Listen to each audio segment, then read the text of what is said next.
of Namaqua are transformed into a wonderland carpeted with wildflowers. With its winter rainfall, Namaqua is home to the richest bulb flora of any arid region in the world. The local name of each flower tells a story. Bittergousblom or bitter daisy causes the milk of cows that grazes on it to develop a bitter taste. Scarbos, especially when flowering, is a valuable fodder plant, relished by wildlife and stock. A multitude of flowers like geelkatstaart, bokbaaivygie, veldkool, Cape rain daisies, yellow snow all show their colours during spring in this otherwise dry and dusty landscape. In the last few years, the Namaqua National Park has grown to 150,000 hectares. It now includes a coastal section, increasing the richness of species within the park. We obviously want to get the park to the natural state that we think it used to be prior to all the disturbance they are now. So we're reintroducing animals at a steady rate. We put in gemsbok, red hartebeest, the springbok, animals like that. And eventually we'd like to have the same faunal composition that used to occur here maybe 500 years ago. Important archaeological sites like the Spoeg River Caves now too form part of the park and receives the protection it deserves. The Spoeg River Caves are important because it shows the oldest evidence of sheep being found in South Africa.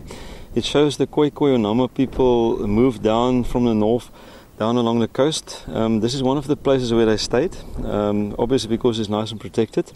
It's not just the sheep, they also found evidence of sea life being collected, shells. There's evidence of pottery, stone implements. So it's very important in terms of showing the history of the country. And it recently came under protection of national parks, so we are very glad to be able to protect this now as well. Bordering the park is mostly farmland, and every year livestock is lost to predators, which translate into a large income loss for farmers. To assist farmers, the Namaqua National Park has introduced an Anatolian shepherd dog project. Anatolian shepherd dogs are tough and hardy. Unlike other dogs, Anatolian shepherds do not chase after predators, but stay with their flock and protect them. This means that farmers no longer need to set traps for predators. This win-win situation leads to an increase in naturally occurring wildlife and a greater genetic pool of small mammals that migrate and breed across park borders. For overnight visitors to the park, there is self-catering accommodation.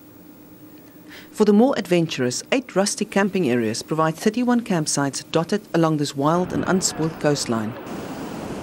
During flower season, Chief's Tented Camp, in collaboration with Sandparks, sets up a temporary luxury tented camp. Located a stone's throw away from the beach, Namaqua Flower Beach Camp is an exclusive 20-bed luxury camp with all the creature comforts available.